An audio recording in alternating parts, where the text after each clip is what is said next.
En 2017, on m'a chargée d'abreuver les nouveaux venus étrangers.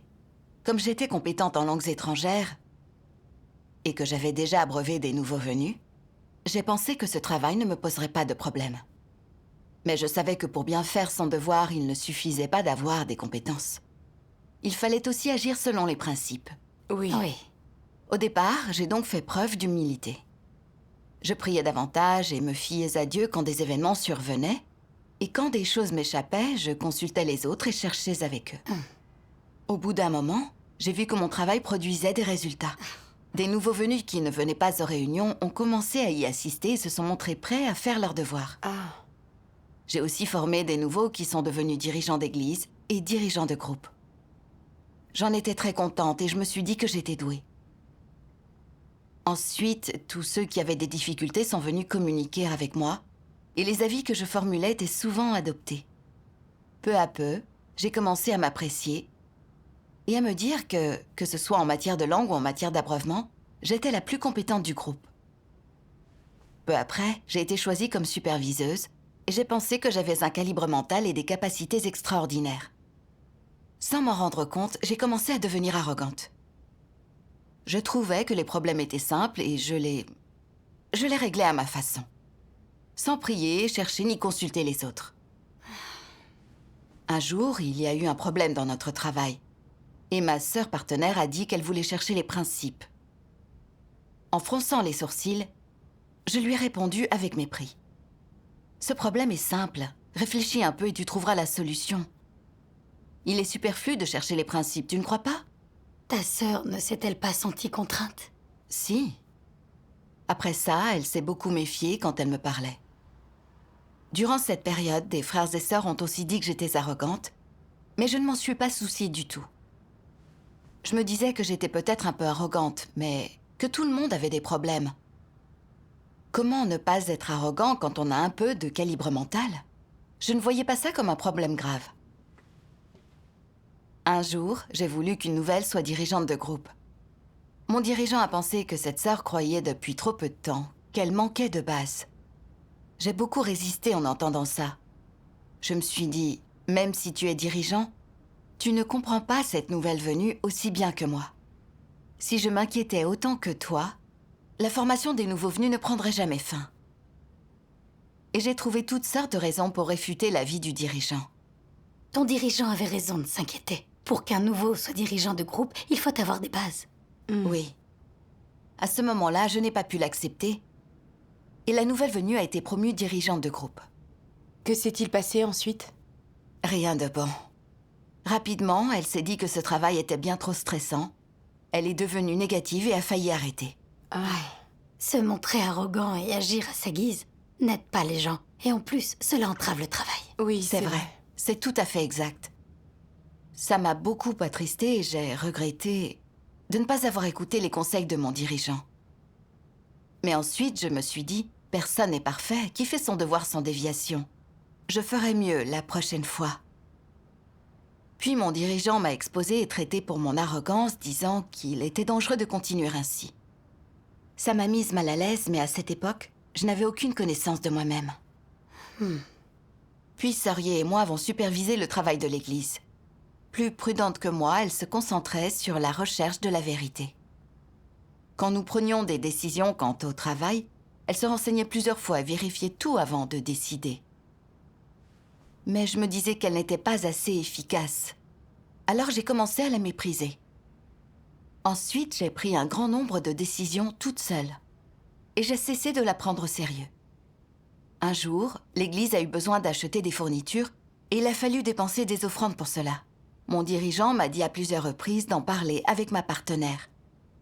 J'ai promis de le faire, mais je me suis dit, ce n'est pas très difficile et je l'ai déjà fait. Je peux très bien m'en charger seule, pas besoin de ma partenaire.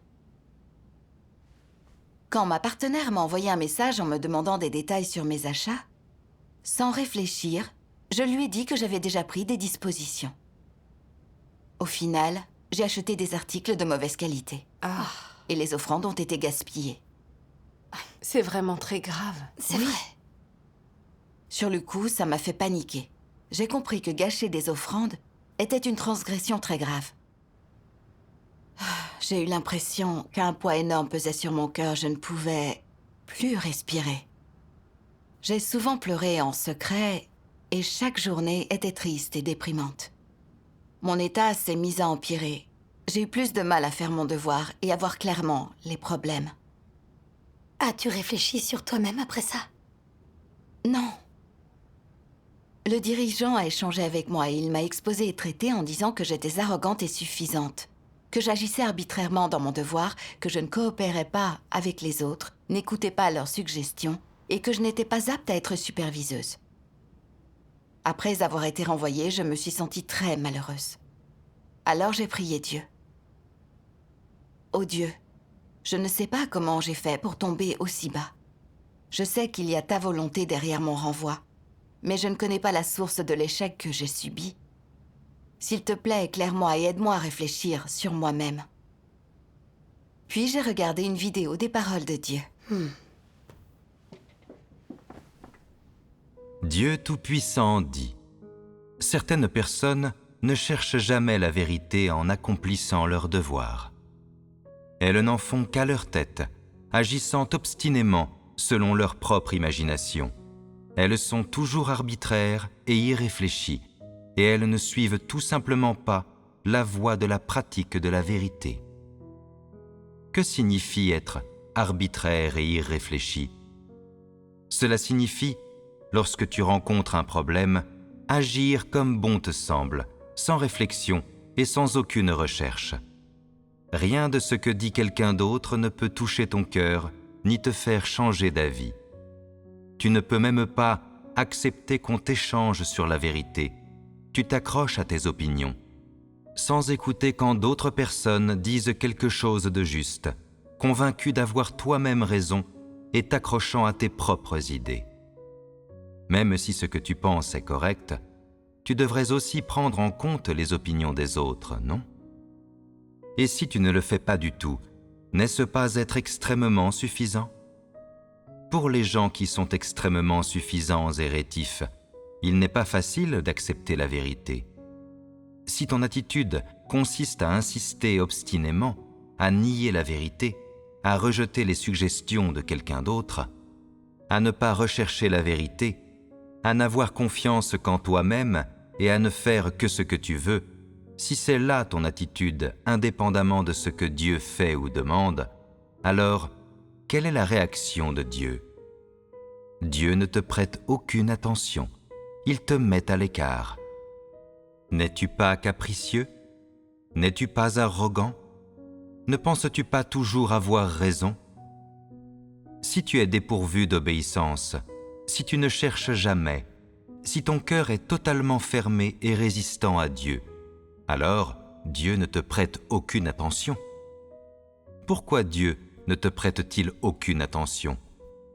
Parce que si ton cœur est fermé à Dieu, peux-tu accepter son éclairage ? Quand Dieu te fait des reproches, peux-tu le ressentir ? Quand les gens sont intransigeants, quand leur nature satanique et barbare est en jeu, ils ne ressentent rien de ce que Dieu fait. Tout cela est vain. Donc Dieu ne fait pas d'œuvre inutile. Si tu as ce genre d'attitude obstinément antagoniste, tout ce que Dieu fait doit te rester caché. Dieu ne fera pas de choses superflues. Lorsque tu es aussi obstinément antagoniste et fermé, Dieu ne ferait jamais rien de force en toi, ni ne t'imposerait quoi que ce soit. Il ne continuerait jamais à essayer de t'émouvoir ou de t'éclairer encore et encore. Dieu n'agit pas ainsi. Pourquoi Dieu n'agit-il pas ainsi ? Principalement parce qu'il a vu un certain type de tempérament en toi, une bestialité qui est dégoûtée de la vérité et qui est insensible à la raison. Et penses-tu que l'on puisse contrôler un animal sauvage lorsqu'il donne libre cours à sa bestialité ? Est-ce que lui crier et hurler dessus sert à quelque chose ? Le raisonner ou lui offrir un confort est-il de quelque utilité ? Les gens osent-ils s'en approcher ? Il y a une bonne façon de décrire cela, c'est de dire qu'il est insensible à la raison. Lorsque la bestialité des gens est à l'œuvre et qu'ils sont insensibles à la raison, que fait Dieu ? il ne leur prête aucune attention. Qu'est-ce que Dieu a à te dire de plus quand tu es insensible à la raison? En dire plus ne sert à rien. Et quand Dieu ne te prête aucune attention, es-tu béni ou souffres-tu? Gagnes-tu un avantage ou subis-tu une perte? Tu subis sans aucun doute une perte. Et qui a causé cela? Nous l'avons causé. C'est toi qui l'as causé. Personne ne t'a forcé à agir ainsi. Et pourtant, tu es toujours déstabilisé. N'as-tu pas amené cela sur toi-même? Dieu ne te prête aucune attention. Tu ne peux pas ressentir Dieu. Il y a des ténèbres dans ton cœur. Ta vie est compromise. Et tu t'es attiré cela toi-même. Tu le mérites. Amen.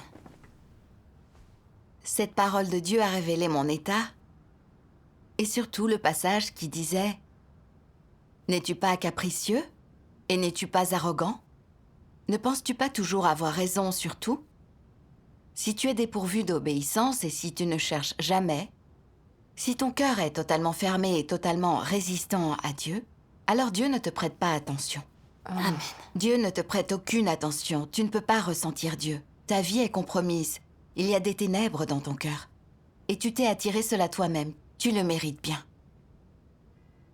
Lire cela m'a profondément émue. Comme si Dieu était en train de m'exposer en personne. J'avais fait mon devoir de façon très arrogante et arbitraire. Parce que je connaissais une langue étrangère et que je me montrais efficace dans ce devoir. Je m'étais dit que j'avais un bon calibre et des capacités. Quand on m'avait choisie comme superviseuse, je m'étais crue très compétente. Alors j'avais commencé à mépriser les autres et je n'avais pris personne au sérieux. Quand j'avais eu des problèmes dans mon travail, j'en avais rarement discuté avec les autres et j'avais agi comme cela me chantait. Quand mes frères et sœurs m'avaient fait des suggestions, je ne les avais pas reçues comme venant de Dieu. Et je m'étais dit, je connais cela mieux que vous. Même quand les autres disaient des choses correctes, je ne les acceptais pas. Je préférais y résister et les réfuter en utilisant des excuses. Du coup, tout se faisait à ma façon. Et les frères et sœurs se sentaient donc contraints. Ils s'inquiétaient de ce que j'allais penser et on ne s'entendait pas bien. Mais même alors, je n'avais pas réfléchi sur moi-même. Quand j'avais été responsable du travail, j'avais agi arbitrairement, sans principe, et des offrandes avaient été gaspillées. Mon tempérament avait été très arrogant. Je n'avais pas écouté les autres, quoi qu'ils disent. J'avais été aussi déraisonnable qu'un âne batté. Mon comportement était dégoûtant aux yeux de Dieu, et je n'avais pas eu l'œuvre du Saint-Esprit. Tout ce que j'avais fait avait produit des perturbations. Oui. Si nous ne cherchons pas la vérité pour résoudre notre propre arrogance, notre état ne fait qu'empirer. Et nous pouvons agir de façon perturbatrice à tout moment. C'est Exactement. vrai. Si nous ne savons pas accepter la vérité, le Saint-Esprit ne peut œuvrer et nous ne pouvons rien accomplir. Ça, non. Non. Quand j'ai vu le mal que j'avais fait, j'ai vraiment eu très envie de me gifler. Je me suis détestée pour ma suffisance. Pourquoi n'avais-je pas pu écouter les conseils des autres? Car les conséquences étaient bien là, et les regrets ne servaient donc à rien. Oui. Plus tard, j'ai commencé à réfléchir à tous mes problèmes. J'ai lu certaines paroles de Dieu qui m'ont apporté une nouvelle compréhension de moi-même. Dieu Tout-Puissant dit « L'arrogance et la suffisance, c'est le tempérament satanique le plus évident chez les gens. Et s'ils n'acceptent pas la vérité, ils ne peuvent en aucun cas être purifiés. Les gens ont des tempéraments arrogants et suffisants. Ils croient toujours qu'ils ont raison. Et dans toutes leurs pensées, leurs paroles et leurs opinions, ils croient toujours que leur point de vue et leur état d'esprit sont corrects, que rien de ce que dit quelqu'un d'autre n'est aussi bon ni aussi juste que ce qu'ils disent. Ils s'en tiennent toujours à leurs propres opinions et n'écoutent pas ce que les autres disent. Même quand ce que les autres disent est juste et conforme à la vérité, ils ne l'acceptent pas. Ils semblent simplement écouter, mais ne prennent rien en considération. Quand vient le temps d'agir, Ils suivent toujours leur propre chemin. Ils pensent toujours qu'ils ont raison et qu'ils sont fondés à faire ce qu'ils font. Tu as peut-être raison et tu es peut-être fondé à agir ainsi. Tu fais peut-être ce qu'il convient de faire, sans problème, mais quel est le tempérament que tu révèles? N'est-ce pas l'arrogance et la suffisance? Si tu es incapable de te débarrasser de ce tempérament arrogant et suffisant, cela n'affectera-t-il pas l'accomplissement de ton devoir? Cela n'affectera-t-il pas ta capacité à mettre la vérité en pratique? Si tu ne parviens pas à résoudre ce genre de tempérament arrogant et suffisant, ne risques-tu pas de connaître d'importants revers à l'avenir? Cela ne fait aucun doute, c'est inévitable. Dieu ne peut-il pas voir ces choses se manifester chez les gens? Il le peut, extrêmement bien. Non seulement Dieu surveille l'être le plus profond en l'homme, mais il surveille également en permanence chacune de ses paroles et de ses actions. Et que dira Dieu une fois qu'il verra ces choses se manifester en toi? Dieu dira: « Tu es intransigeant. Il est compréhensible que tu restes sur tes positions quand tu ne sais pas que tu as tort. Mais si tu restes toujours sur tes positions alors que tu sais très bien que tu as tort et que tu refuses de te repentir, alors tu n'es qu'un vieil imbécile têtu et tu as des problèmes.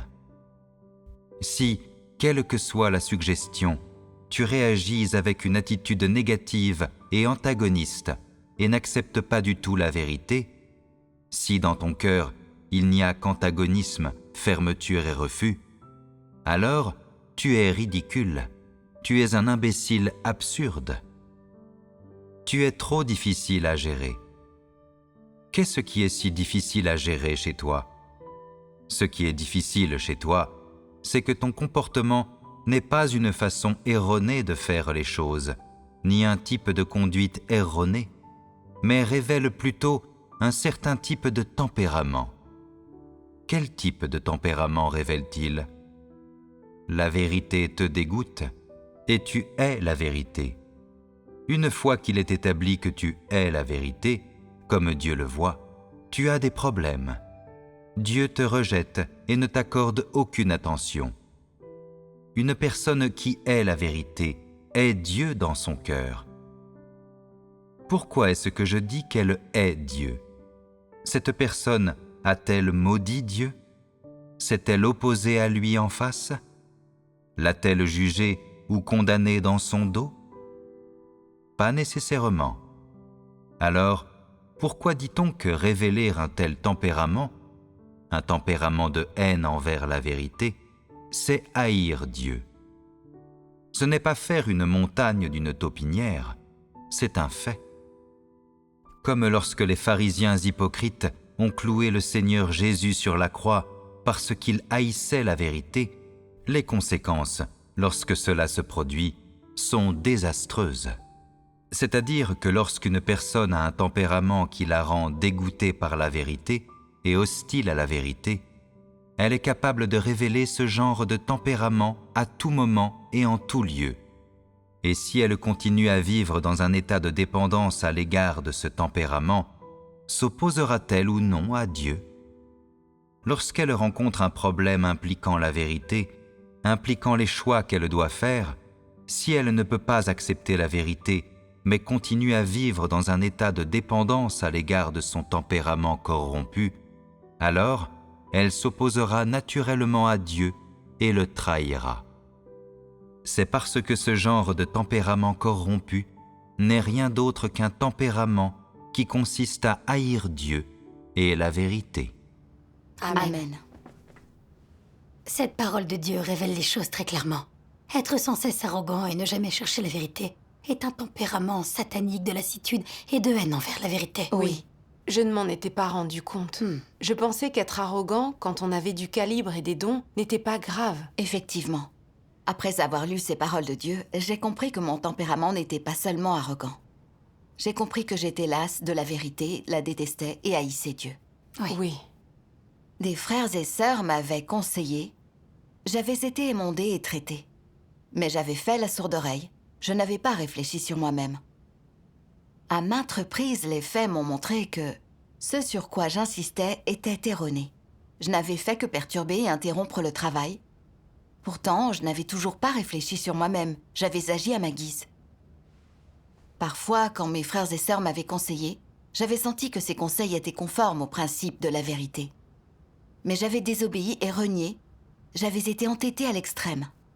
N'était-ce pas un tempérament satanique de lassitude et de détestation de la vérité? Si. Dieu dit, une fois qu'il est établi que tu es la vérité, comme Dieu le voit, tu as des problèmes. Une personne qui est la vérité est une personne qui est Dieu dans son cœur. Ces paroles de Dieu m'ont encore bouleversée. Le tempérament de Dieu est juste et saint. Et l'attitude de Dieu envers les gens est basée sur notre attitude envers la vérité et envers lui. La vérité est l'expression de Dieu. Et j'avais exprimé un tempérament de lassitude et de détestation de la vérité. N'était-ce pas là détester Dieu? Ah, Si. si. Quel que soit le tempérament corrompu des individus, tant que ces individus peuvent accepter la vérité, il est possible de tout corriger. Et ils peuvent tous changer et être sauvés par Dieu. Oui. Mais si par essence la nature d'une personne est d'être lasse de la vérité et de la détester, cette personne est l'ennemi de Dieu. Comment pourrait-elle alors être sauvée? J'ai songé aux antéchrists qui avaient été révélés, rejetés et expulsés de l'Église parce qu'ils détestaient et n'acceptaient pas la vérité. Là, j'ai vraiment eu très peur. Et pendant longtemps après ça, j'ai vécu dans un état de culpabilité.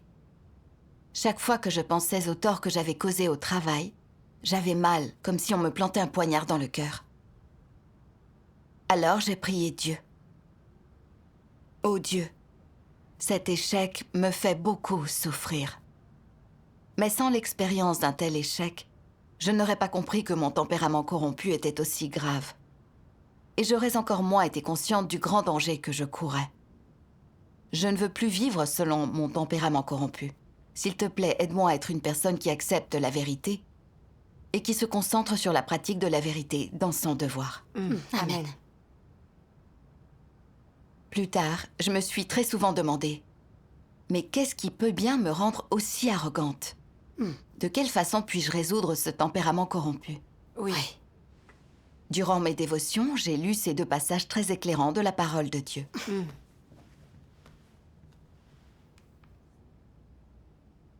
Les gens qui sont doués ou ont des talents spéciaux pensent toujours qu'ils sont des personnes vraiment intelligentes.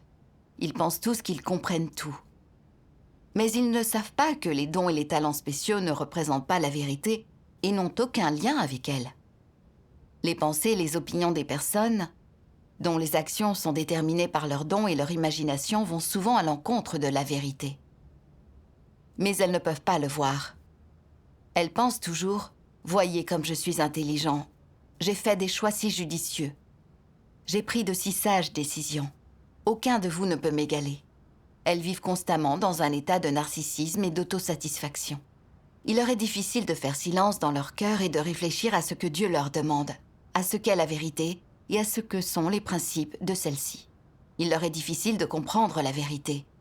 Et si elles font un devoir, elles ne pratiquent pas la vérité, ce qui leur rend très difficile d'entrer dans la réalité de la vérité. Amen. Amen.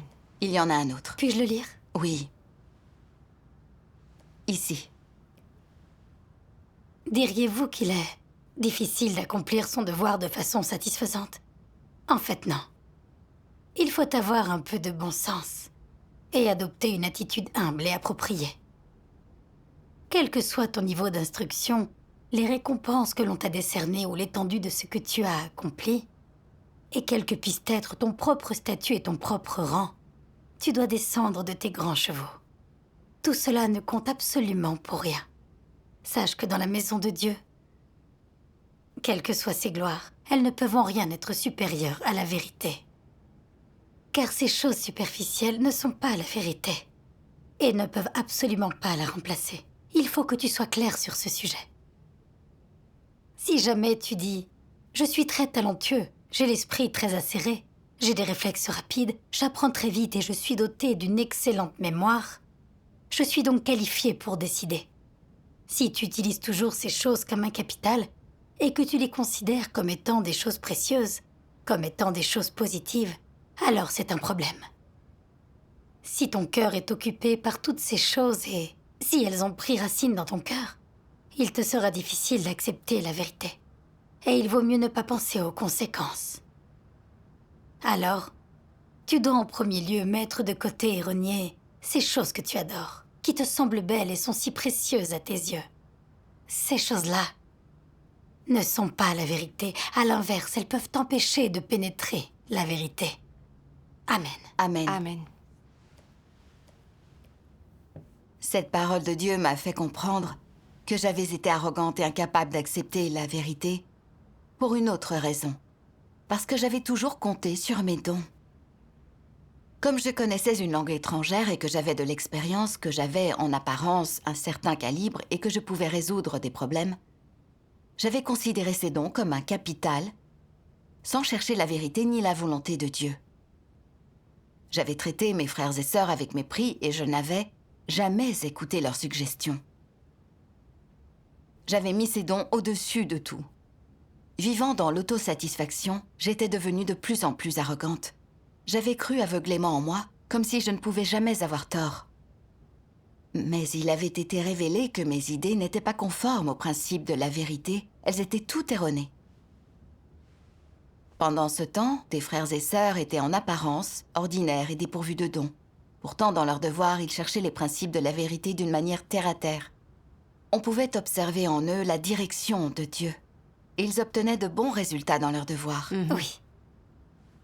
Les faits m'ont montré qu'avoir des dons ne signifiait pas comprendre la vérité.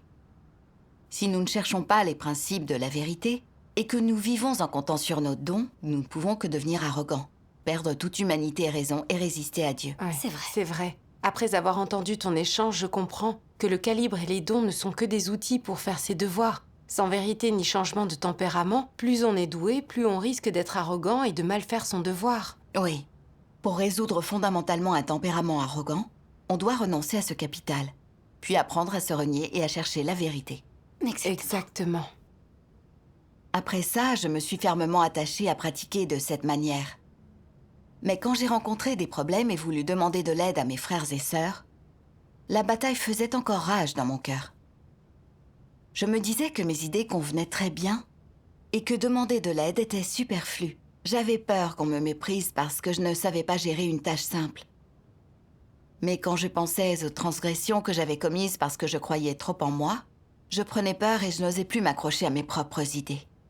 Alors je pouvais renoncer à moi-même et en discuter avec tout le monde. Dieu soit loué. Dieu soit loué. Bientôt, mes frères et sœurs ont vu que je me comprenais un peu et que j'avais changé aussi. Et j'ai de nouveau été élue pour diriger l'église. Puis l'église a cherché une diaconesse d'évangélisation. J'ai vu que Sœur Lee prêchait l'évangile de façon proactive, qu'elle échangeait activement dans les réunions. Alors dans mon cœur, j'ai décidé que Sœur Lee était le choix idéal. À ce moment-là, ma sœur partenaire m'a rappelé que choisir une diaconesse d'évangélisation n'était pas une question anodine et que je devais demander de l'aide à mon dirigeant. C'est vrai. Devant l'hésitation de ma partenaire, j'ai pensé « Sœur Lee a toujours diffusé l'évangile de manière active. Y a-t-il une candidate qui conviendrait mieux qu'elle ?» De toute façon, une promotion n'est que l'occasion de pratiquer, et si elle ne convient pas, on pourra toujours la transférer. Pourquoi aurais-je besoin des conseils du dirigeant ? Au même moment où je résistais ainsi, j'ai pensé à ces paroles de Dieu. Même si ce que tu penses est correct, tu devrais aussi prendre en compte les opinions des autres. Et si tu ne le fais pas du tout, n'est-ce pas être suffisant ? Oui. Ouais. Oui. Puisque ma sœur hésitait, je devais chercher encore. Mhm. Au cours de mes dévotions, j'ai lu ces paroles de Dieu. Ah. Si chaque fois que tu as une idée ou une opinion, tu affirmes aveuglément qu'elle est correcte et que c'est ce qui doit être fait, tu es arrogant et suffisant. Si tu as une idée ou une opinion qui te donne l'impression d'être correcte, mais que tu n'as pas toute confiance en toi-même et que tu peux t'en assurer en cherchant et en échangeant, alors ce n'est pas de la suffisance. Obtenir le consentement et l'approbation de chacun avant d'y donner suite est la manière rationnelle d'agir. Amen. Cette parole de Dieu m'a fait comprendre que même lorsqu'on croit avoir raison, on doit apprendre à renoncer à soi-même et à chercher la vérité. C'est seulement en ayant cette attitude que l'on peut gagner l'éclairage du Saint-Esprit et faire son devoir de mieux en mieux. Si on s'accroche avec arrogance à soi-même, si on méprise les rappels à l'ordre, si on ne cherche pas la vérité, on ne peut pas recevoir la direction du Saint-Esprit. Quand j'en ai pris conscience, la résistance dans mon cœur s'est lentement dissipée. Après ça, j'ai prié et confié cette question à Dieu. En même temps, j'ai cherché les principes du choix et de la promotion des gens. Oui. Quelques jours plus tard, j'ai appris de quelqu'un qui la connaissait que même si Shirley semblait très proactive, elle n'agissait que pour paraître présentable et qu'elle était en fait souvent paresseuse et fourbe, qu'elle reculait face aux difficultés et qu'elle n'avait donc encore aucune entrée. Selon les principes, elle était inapte à accomplir cette tâche. Quand j'ai appris ça, j'ai été contente de ne pas avoir imposé mon point de vue, sans quoi se servir d'une personne inappropriée aurait entravé le travail d'évangélisation. C'est C'est vrai. vrai. Dieu soit loué. Si on cherche la vérité et agit selon les principes, il est dur de se tromper. Oui. Exactement. Dieu m'avait protégée. J'étais très reconnaissante de cette direction de sa parole. J'ai vu qu'en pratiquant la vérité et en acceptant les conseils, je pouvais éviter les problèmes dans mon devoir et avoir le cœur en paix. Oui, C'est vrai. Dieu soit loué. Aujourd'hui, j'ai vraiment honte quand je repense à mon arrogance d'autrefois. Sans le jugement et le châtiment de la parole de Dieu, sans un émondage et un traitement sévère, je n'aurais jamais réfléchi sur moi-même, ne me serais pas reniée et n'aurais pas accepté les conseils. Désormais, je suis plus discrète. Je discute et cherche avec mes frères et sœurs face aux problèmes. Ce léger changement résulte entièrement des paroles et de l'œuvre de Dieu. Oui. C'est vrai. Je remercie vraiment Dieu du fond du cœur. Dieu soit loué. Tu es moins suffisante dans ton devoir maintenant.